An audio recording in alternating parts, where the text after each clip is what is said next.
I'm Dean Susan Freewald, and I could not be more proud to introduce today's speakers to you. Before I begin, 3 housekeeping matters. First, please keep your sound muted so we can best hear the speakers. And related to that, you will not see your video on screen. We're only going to have the video of the speakers. Second, if you have questions for the speakers, you may submit them using the Q&A tool at the bottom of your screen. And as time permits, your questions will be addressed during the Q&A period towards the end of the hour. And lastly, this webinar will be recorded and a recording will be available by email. So first, I am delighted to present to you Peter Toren, an intellectual property litigator in Washington, D.C., who is a 1985 graduate of the best law school in the country, the University of San Francisco School of Law. During his over 30-year career, Peter has represented numerous technology companies and individuals in trademark, copyright, patent, and trade secret trials and hearings. Peter is also an expert on computer crime and cybersecurity, who has written numerous articles and books, including a highly regarded, regularly updated reference book on intellectual property and computer crimes. Before starting his own law firm, Peter was a partner at Sidley Austin, and before that, a federal prosecutor with the computer crime and intellectual property section of the Department of Justice, where he worked for over 8 years and also served as acting deputy chief. And in the Small World Department, I recently learned that Peter was on the program committee for a Computers, Freedom, and Privacy conference that I attended as a relatively new law professor in 1996, which was the year before I joined the faculty of the best law school in the country. But I bet that Peter is more proud of his service on the Board of Governors of the law school, being profiled by USF Law as a distinguished alumnus, and several other leadership positions he has held in a variety of professional organizations. Speaking with Peter today will be Karren Shorofsky, an attorney and art historian who has spent most of her career focused on legal and ethical issues related to the arts, emerging technology, and museums and other nonprofit institutions. Karren holds a BA in art history from Brown University, a JD from Yale Law School, which is perhaps the second or third best law school. I haven't checked the rankings lately, and a master's in art history from San Francisco State University. Karren also has had a fascinating career that includes working with the general counsel of the Museum of Modern Art in New York City, practicing intellectual property as a partner at prestigious San Francisco law firms for over a decade. And now we are exceptionally lucky to have Karren as an adjunct professor at the USF School of Laws, at our law school, and also at the USF's School of Arts and Sciences graduate program in museum studies. So here at the law school, Karren teaches a variety of beloved courses, including art law, copyright law, and museums in the law. And she helps run the undergraduate and graduate internship programs in USF's Art History and Museum Studies department. At the alum grad dinner just a month ago, based on the quality of her teaching, her dedication to her students' education and success, her commitment to our institution, and the strength of her character, it was my pleasure to deliver to Karren the Honorable Ira A. Brown Jr. Distinguished Adjunct Professor Award of 2021 on behalf of the law school. And with that, let's begin the webinar. Thank you both. Thank you. Thank you, Susan. So number one, welcome to everyone. We are so excited to have so many people join us today. Before I begin, I just want to give a big thank you to our USF folks, our team who helped make this happen. So thank you first to Susan Freewald, our wonderful dean, for connecting me with Peter and getting this webinar happening. Thank you to Tina and to Julie, who have really helped us bring this together. And you will see some materials that Julie has put together for us as we discuss this wonderful topic. And of course, welcome to everyone. So this is an extraordinary story that we are about to hear. I wish it were more extraordinary in the sense that it would be unusual. Unfortunately, it's not unusual. We see continued efforts to recover, to find, and then recover and return art that was looted by the Nazis from many owners, particularly Jewish owners, during World War II. So that is the background in which we come here, but we also have a hopeful story for you. And with that, I'm going to ask Peter a couple of questions. Julie, if you would help us by putting up the first set of slides. Thank you. And I'm going to wait to get to that second slide. Here we go. All right. And Peter, if you could give us some background on your great uncle, David Friedman, and a little bit of history on when and how works of art were taken from him. Sure. Let me start by thanking Susan for that great introduction. The only thing I would take issue with was, yes, I'm extremely proud of my association with USF, but I think I'm most proud, and maybe this, I shouldn't say this, but most proud with representing a prisoner on death row in Alabama that really brought me a great deal of satisfaction, and that was working with Brian Stevenson. But putting that aside, it's just one thing on this side.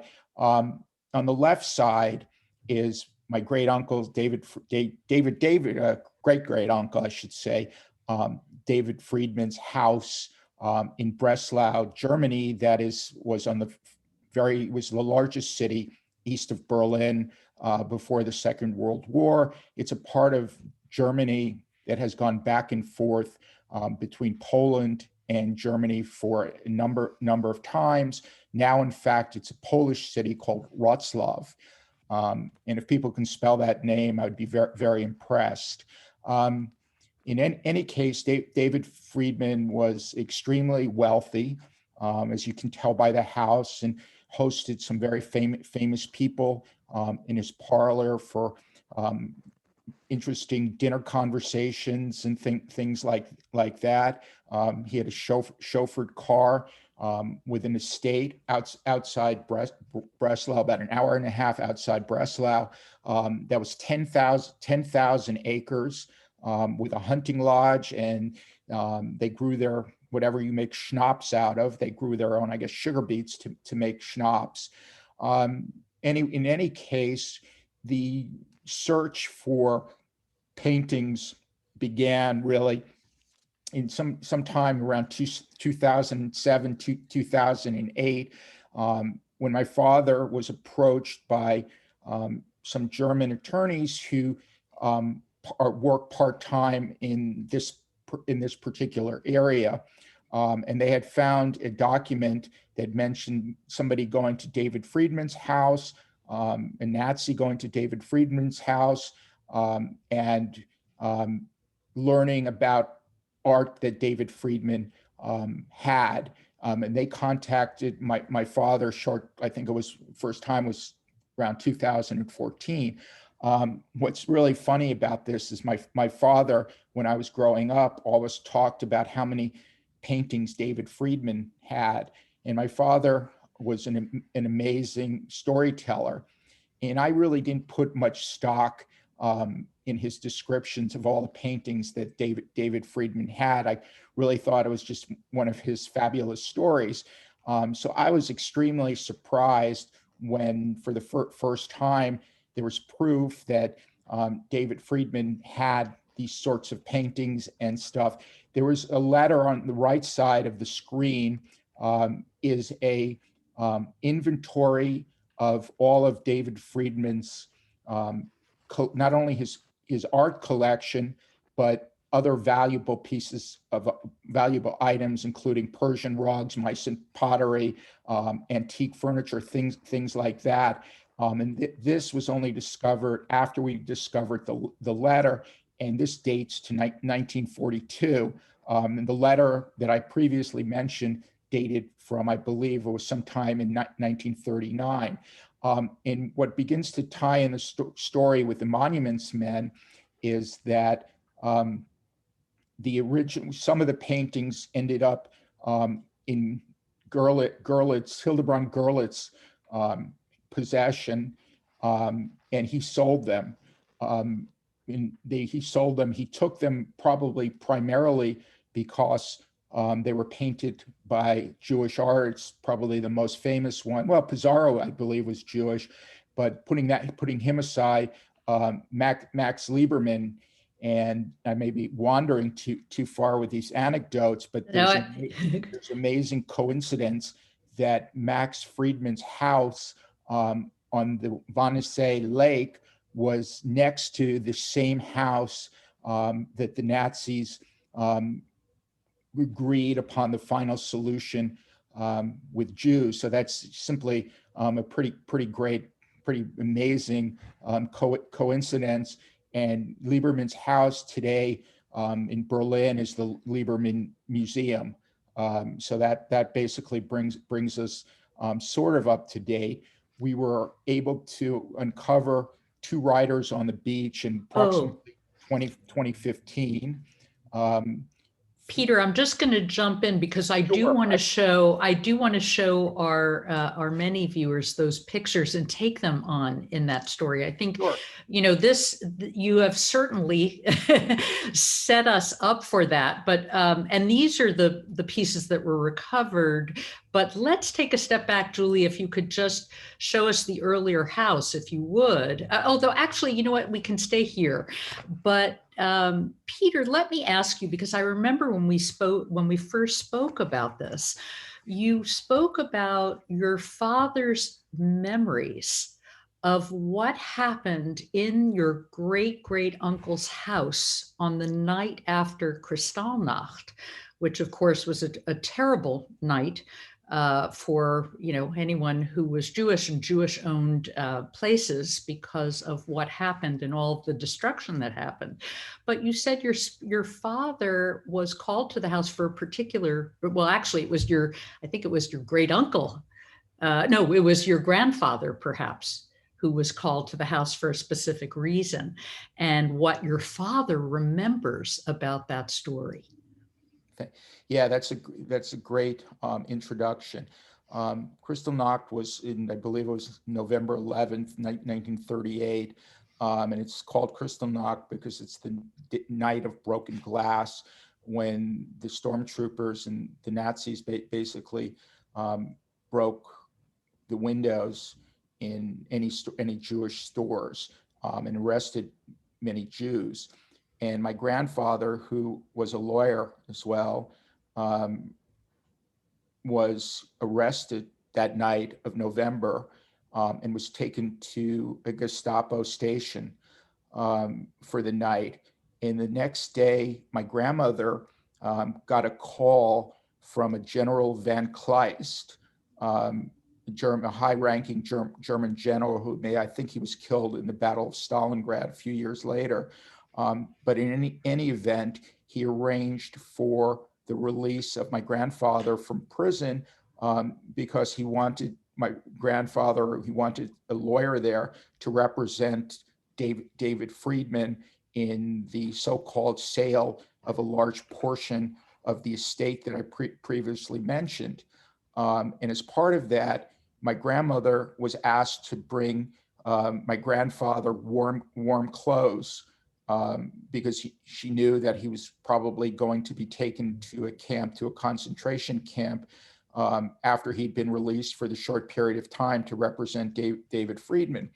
In any event, my grandmother took my father to David Friedman's house while my grandfather, Klaus Tarnowski, was dealing with General von Kleist and representing David Friedman in the so-called sale of the property. And it took several hours for them to go through it. And during that time, my father was apparently sitting in what he described as a sunroom in David Friedman's house, where he'd been taken by my grandmother. And so in opposite him, he claims, was the Two Riders on the Beach by Max Liebermann, which is the painting on the left. And it was the only painting, because he'd stayed there for many hours looking at it. It's probably the only painting, or he said it was the only painting that he actually remembered. So he definitely had a very strong remembrance about this particular painting. And my father had almost photographic memory, so I don't doubt him that he remembers this particular painting. And he also said he remembers it because he used to go to David Friedman's estate and ride horses. And so he was very attracted to this particular painting. Karren, should I go into the painting on the right I now? would in a minute. I Okay. think I just want to emphasize some things that you said, because I think they're very important. They're important both legally and historically. One of them is the so-called purchase, as you said, which is very important in that many so-called purchases were made by from Jews to Germans, really under duress. And legally, that has some implications in the United States. So these were not actual, when we say, oh, he was legally handing it over. I think we need to emphasize that that this was really almost with a gun to his head. That your great uncle was doing this. The other that I just want to emphasize, something that you said, is the number of items that were actually taken. And the fact that of those many items, the chances of recovering most of them is essentially nil, even though they were incredibly valuable. But that there are, I think you said, Peter, was it over 50 paintings that were taken? And that's kind of where you focused your energy in trying to recover these works. Yeah, there were, I think, approximately between 54 and 59 paintings, as I said, by Courbet, Pizarro, a number of paintings by Max Liebermann, who was quite a well-known Right. German artist. And let me go ahead. Sorry. No, I was going to say, what would be helpful is if you could tell us, I know you were talking about how you recovered this, and perhaps you can share with our listeners the specifics, because I think it was a mix, right, of both finding the works and then also having to take some legal action in order to recover these Max Liebermann artworks. Yeah, both of the works that are pictured here were really recovered by sheer luck. The first one, the Max Liebermann painting, was recovered through the son of the Gurlitt that I had earlier mentioned. And he was the German authorities were only found his stash of paintings also by happenstance. Apparently, this Gurlitt used to go to Switzerland, where he deposited money and withdrew money. And on one of those trips, one of the German tax inspectors stopped him on the way back and found that there was exceeded the allowance of approximately $10,000.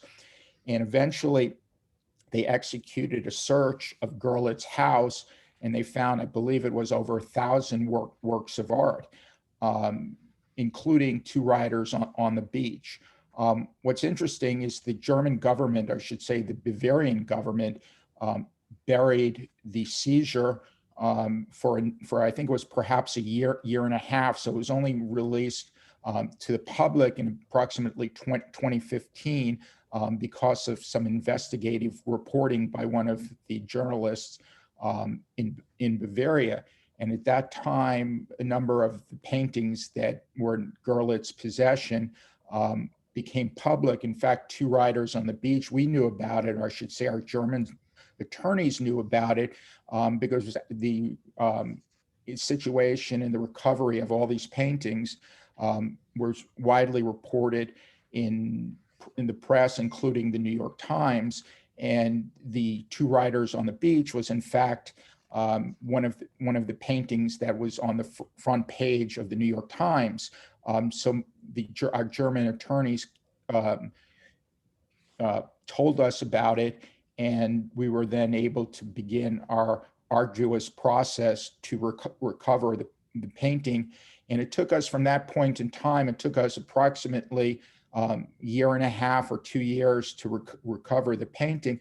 And in fact, before we did that, we were forced to bring a lawsuit in the DC court to demand Germany to recover the painting, because apparently Germany was not going anywhere with returning the painting to us.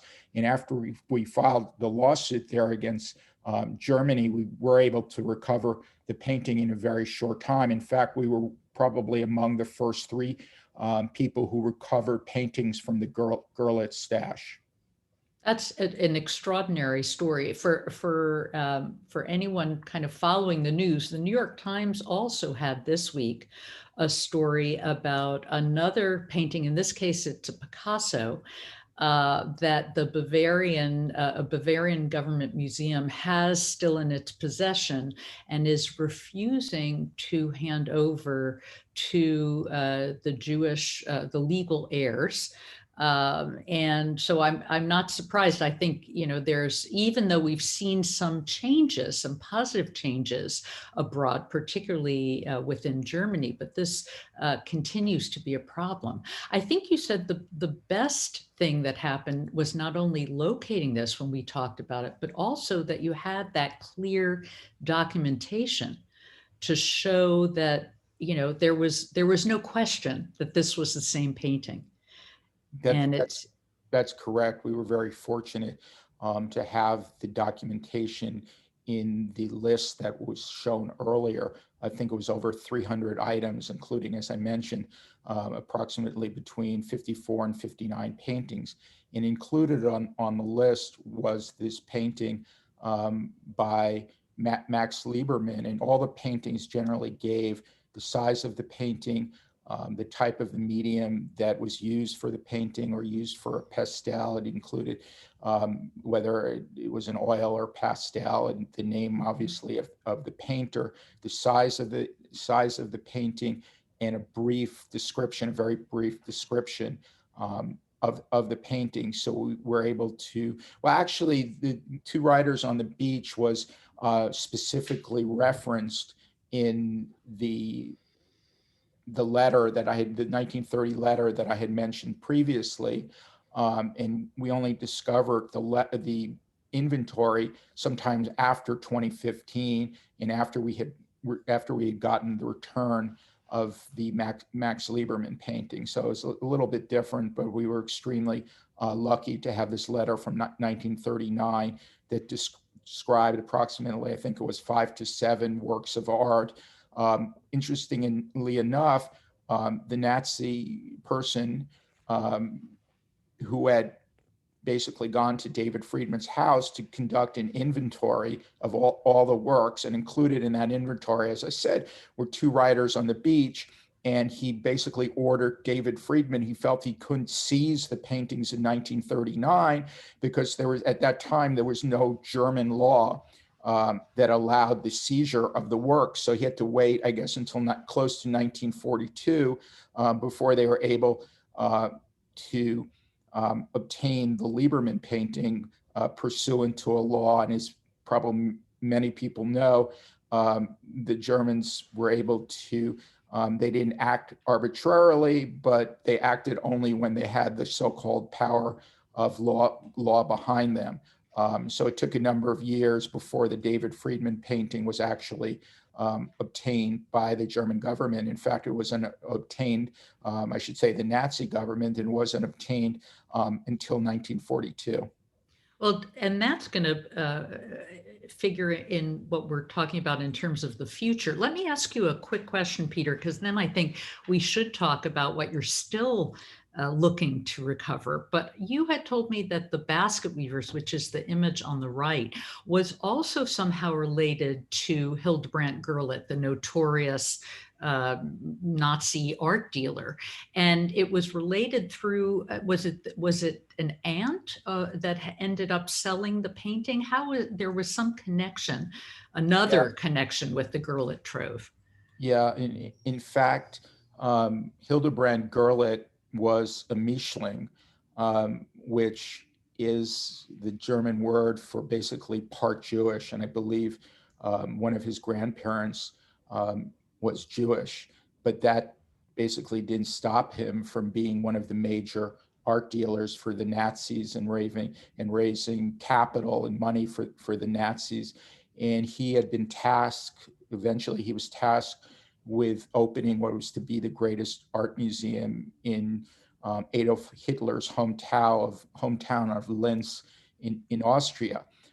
With regard to the basket weavers, what we were able to track, that actually it was a sister of the son of Hildebrand Gerlit who was in possession of the painting.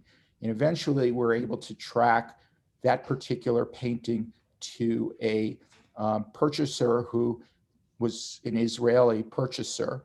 And we were able to track down who it was, or at least the lawyer who was representing him.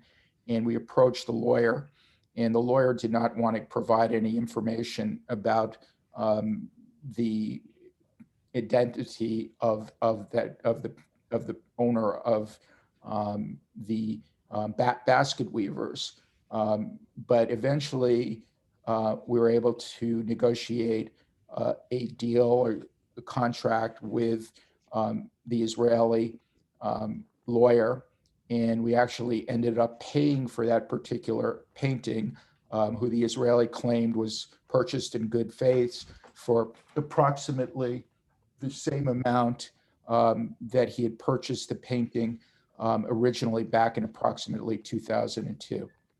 So that point that you're making, which again is so important, the forced purchase, right? And then the question, I just want to point out for folks who may not be lawyers, but who are interested in this, that the US has a different law than many other countries, certainly than Germany, where abroad you could claim to be an innocent purchaser. In other words, someone who didn't know the history, whether or not you should have known, and that could be a valid defense. That is a harder claim to make in the United States, because we don't recognize these so-called good faith purchasers. So again, kind of a difference in law, leading to more leverage if you can at least bring a claim in the United States. And I think you told me, Peter, that you had also brought some kind of lawsuit in the US to force that the basket weavers case to a resolution. Yeah, two things. Funny enough, that it's probably one of the hardest jurisdictions to obtain paintings is in fact Israel. So we didn't have really much of a claim against the Israeli purchaser. So we brought suit in the New York Supreme Court, which is the trial level, even though it's called the Supreme Court.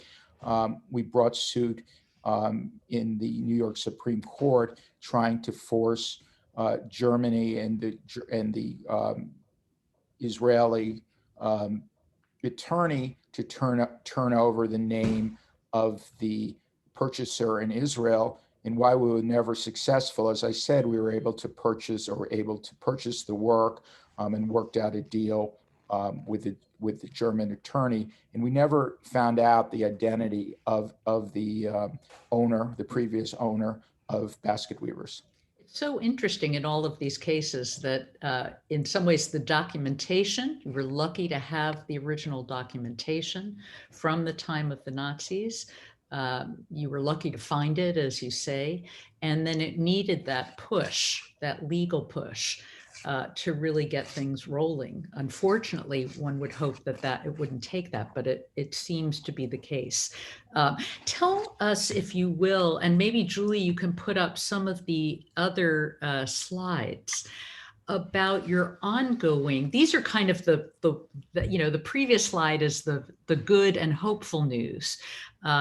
But your ongoing effort to recover the rest of these artworks that were taken from your great uncle, and maybe tell us a little bit about, what's the status of that effort. Well, first of all, the status isn't particularly encouraging. This is one of the paintings that was identified, as I said, on the David Friedman list, the David list that was as an inventory by the Nazis, and took all the items from David Friedman's house. And our German attorneys were able to track down this particular Pizarro work as one of the works that was identified on the list. And they were able then to find a picture, or what they thought think is a portrayal, a picture of that work. And why we have this picture that we believe was in David Friedman's house. We have no idea where the work is today. Unfortunately, it may have been destroyed or may have been lost during the Second World War, or in fact may have ended up in Russian hands, because for those people who may know military history, Breslau in the eastern part of Germany was in fact liberated by the Russian army. And they, of course, I should say, led to the creation of East Germany and West Germany, and everything east of a certain line became East Germany. So it's certainly possible, since Breslau, as I said, became a Polish city, was liberated by the Russian army. So it's certainly possible that this particular painting, because it's apparently worth a lot, ended up in Russian hands.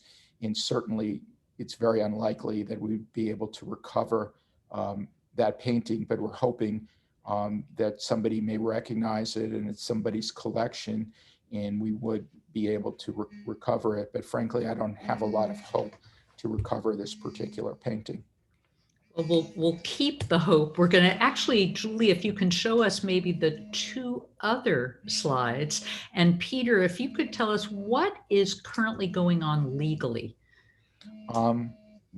Legally, let me move back to the other Pizarro painting, and that was, as I said, was painted by Pizarro. We're unlikely to recover the painting, but we hope to be able that it's found in somebody's collection, somebody's storage at a particular museum. The next slide is another painting with a scene, and we were able to identify the painting the same way we had previously identified the Pizarro painting. The German attorneys were able to identify it. It's a painting that was painted by, as you see, Fritz Thurlow, and he was also a German Jewish artist. And the previous Pizarro that I didn't even in fact know that Pizarro happened also to be Jewish. So again, it's another painting that, because of the Jewish painter, may not have been collected or may not have been considered to be valuable by the Nazis. Karren asked the question of what we're doing now. We're in a lawsuit in the federal district of court in Washington, D.C. that we filed close to 3 years ago. And we haven't gotten any support from the German government in this lawsuit. In fact, they refused to accept service under the Hague Convention, and we were required to serve the German government through the Department of State, which is much more difficult, and that took, I think, approximately nine months.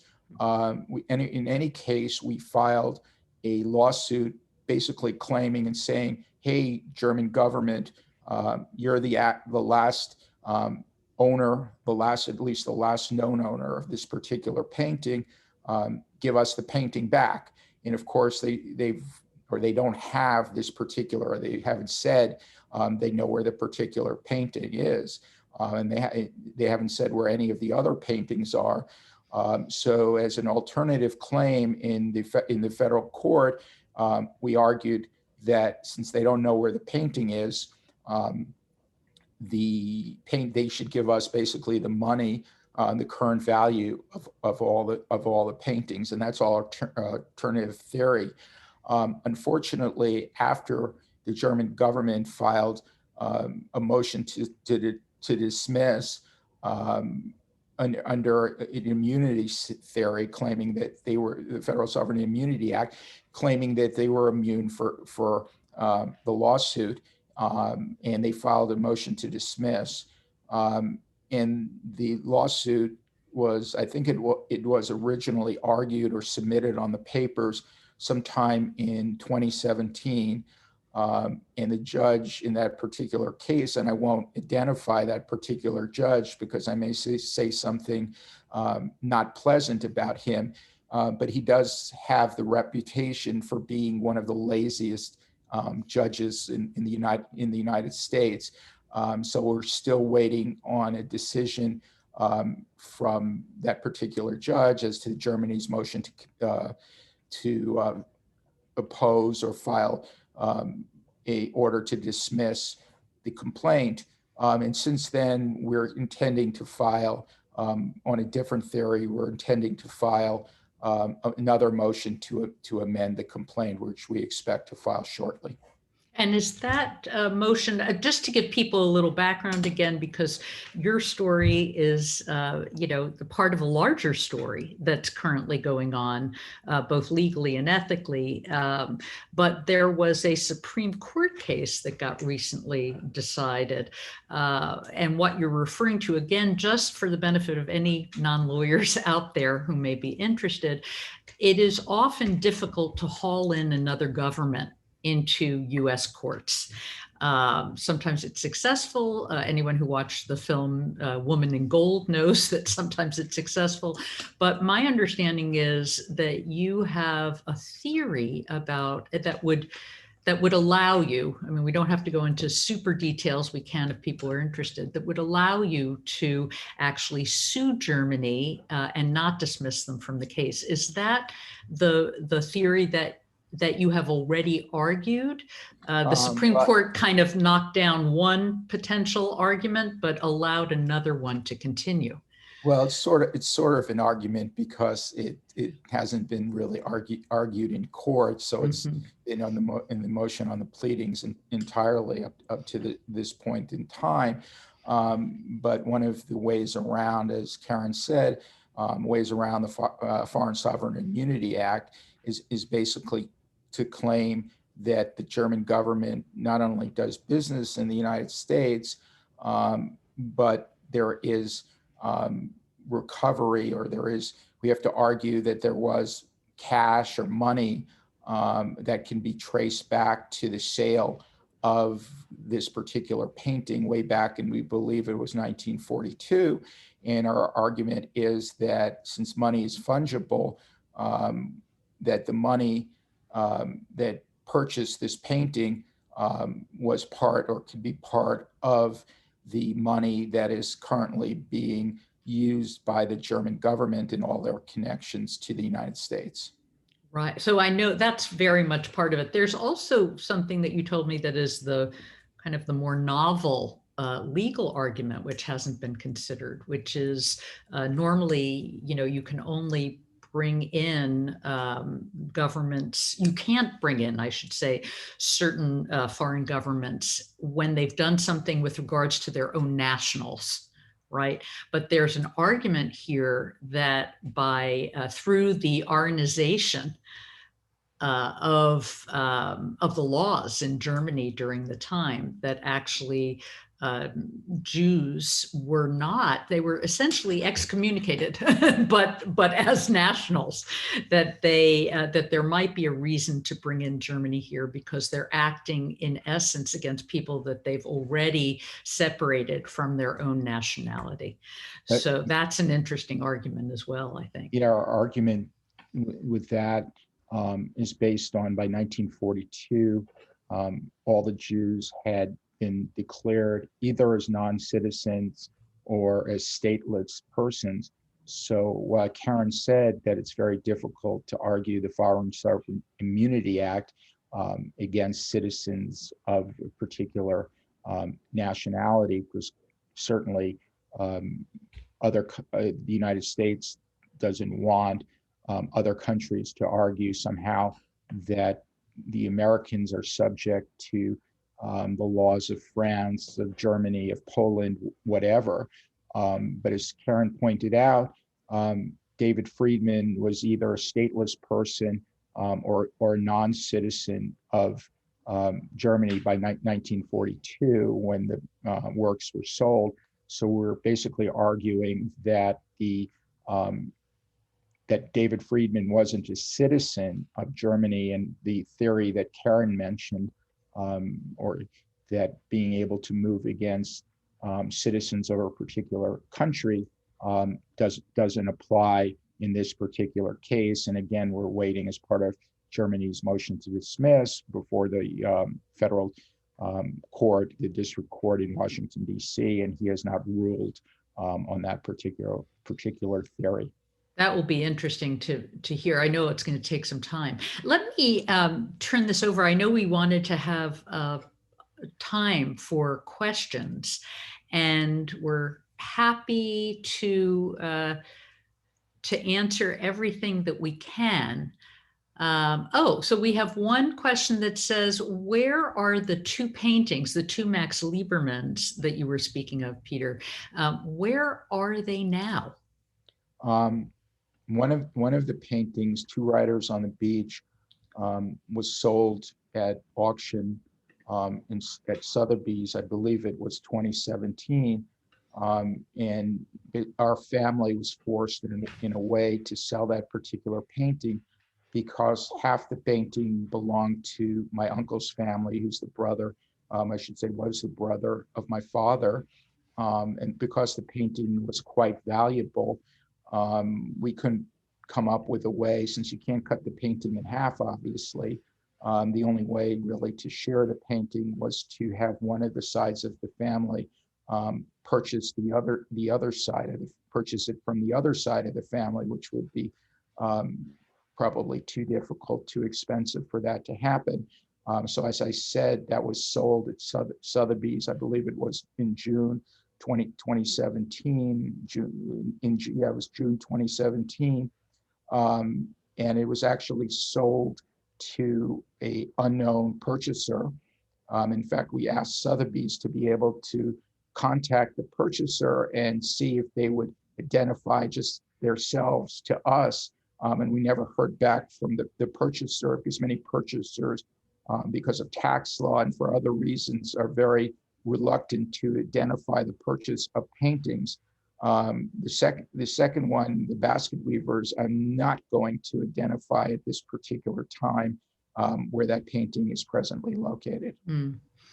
Probably a good idea, but it does give us some information about the general secrecy in the art market, and that is very typical of the market itself. It's very difficult to know a lot of details about where paintings are located, and kind of follows up on, the difficulty of locating paintings, if you will, because there is not, particularly for certain purchasers, there's an interest in keeping things confidential.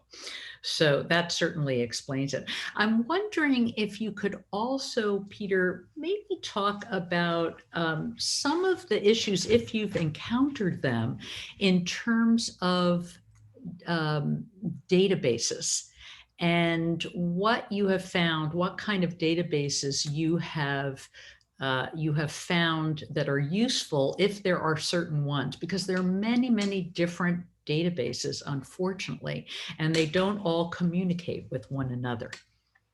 Yes, the database that we're using and that we have posted all of the missing paintings is known as the Lost Art Database, and that's an international database that hopefully includes as many paintings as possible, with the idea that somebody may know where any of these paintings actually are, including the David Friedman paintings, but it's obviously not limited to that painting. But it does include an extensive list of international paintings that are, the location, I should say, is unknown at the present time. Yeah, it's an interesting point. Before we get to our next question, there is a local issue ongoing with regards to the San Francisco Museum of Fine Arts. and issues of, provenance and trying to figure out more about the history of certain works of art that may have been acquired, that could have been acquired from a, Nazi looted art. And I know there was just a recent article in the J magazine that pointed out that the San Francisco Museum of Museums of Fine Arts has put some information on a database. But the problem is, even though it's a great database, as it doesn't always talk to the other databases. And so merely listing that will not necessarily be enough to make sure that people looking for it can find it. So that's kind of an interesting issue. I have a question here about statute of limitation issues, which are very interesting and differ, right, in terms of the US and other countries. Would you like me to talk? Peter, do you want to talk about the HERE Act? I think I'll let you handle that. Okay, so there's a fairly recent act, a law in the United States, it's called the HERE, HEAR Act, and specifically sets a different statute of limitations for works of this type. And it extends the statute of limitations because there was a problem about when people discovered or should have discovered that these works of art were missing and maybe identified who currently had them in their possession. And it was a harsh statute of limitations, a general one for theft. And what we've seen is this act was designed to allow for additional time. I think it goes until 2026 at this point, to allow for potential heirs to try and discover the location and to give additional time, so that the statute of limitations, which for non-lawyers is simply the period of time in which you have to file a lawsuit, that has been extended for works of art that are from this so-called Holocaust era.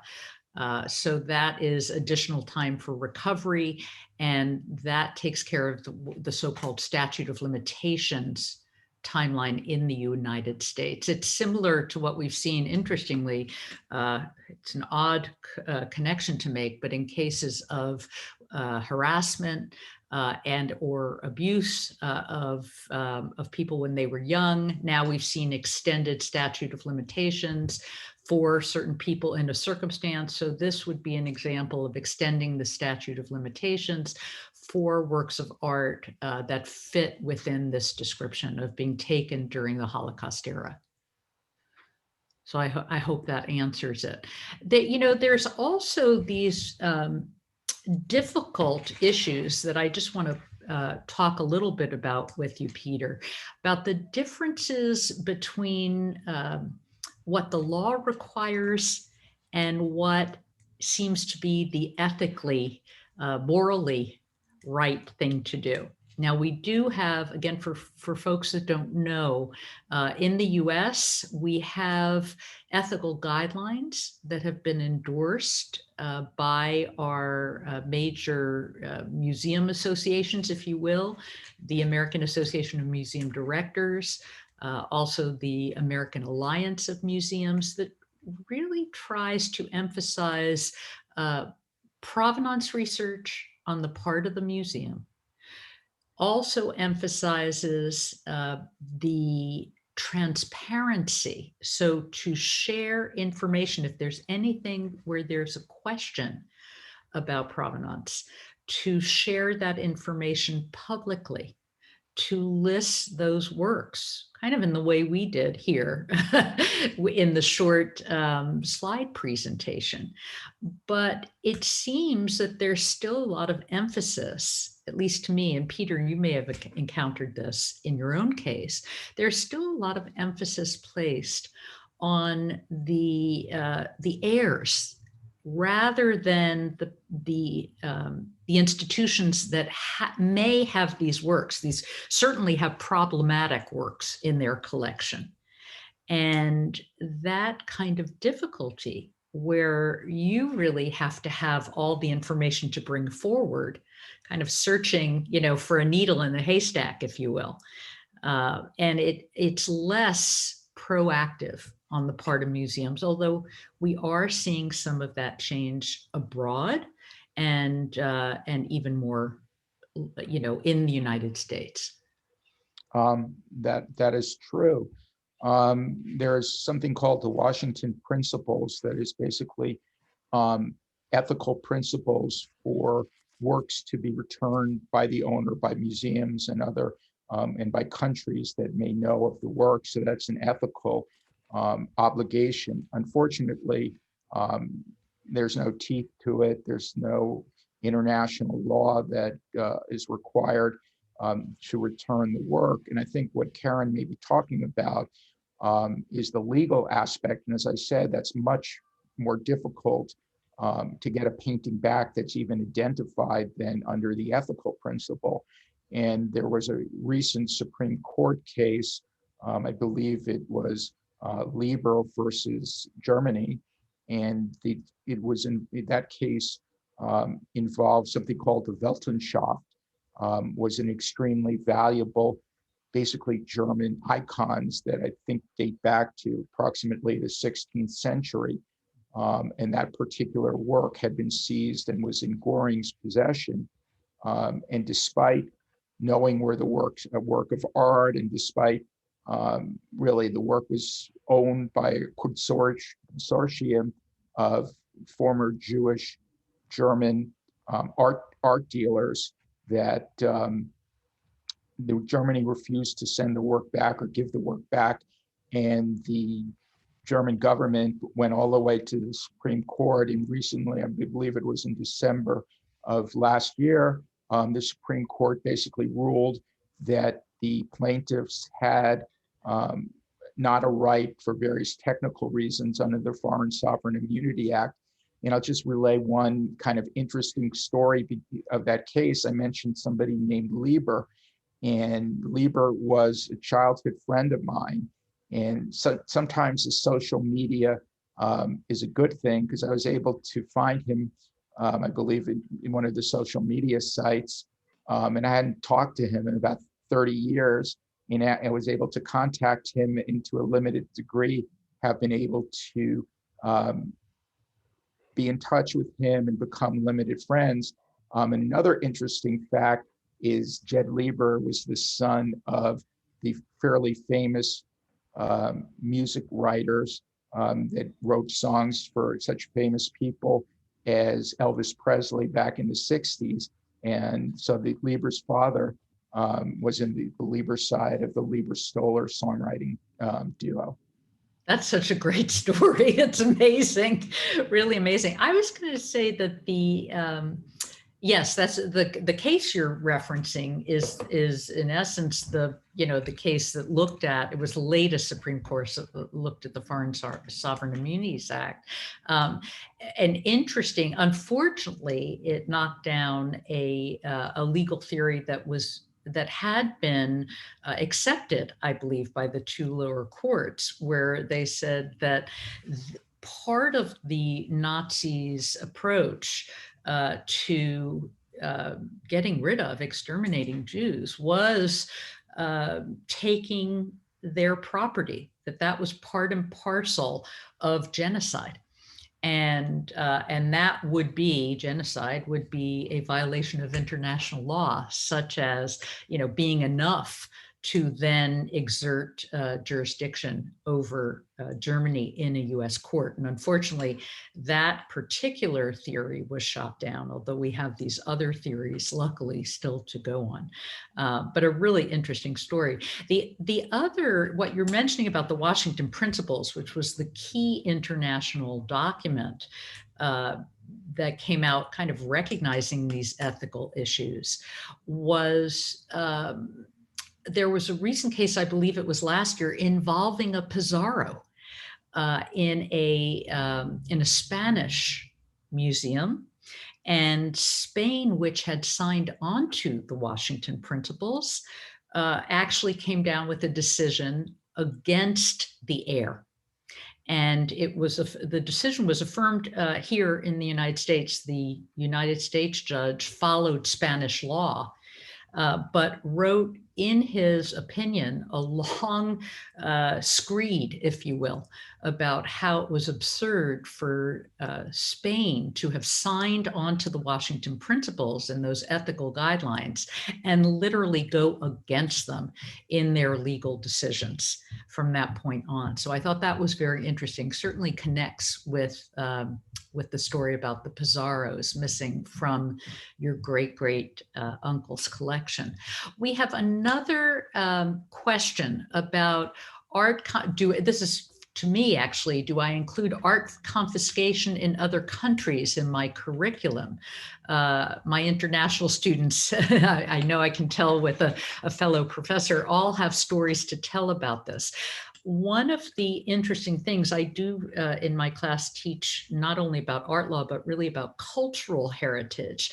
And there are many similarities that would lead us to laws of other countries. So number one, in the case of Nazi looted art, certainly the laws of other countries are, the then laws, the past laws, are very, very interesting and often used, as I think you said, Peter, as a reason that in this case, the Nazis actually took possession in 1942, even though the contract was signed a day after Kristallnacht, which was years earlier. So, so that can certainly be interesting. We also look at current law in different countries and how it may impact that. And I actually, while I'm talking about this, I'm looking at yet another question that draws some similar parallels, which says, do we have any examples of repatriation to a country, especially a former colony, instead of an individual owner with a clear record of ownership? So yes, we do have examples. We have more of those examples. So what we've seen when we look at issues of cultural heritage, which are different, because in those cases, we're not looking at kind of Western law, if you will, where under Western law, we have private possession and taking, such as in this case, we have the example that Peter gave us of private works of art that were taken by the government, by the Nazis.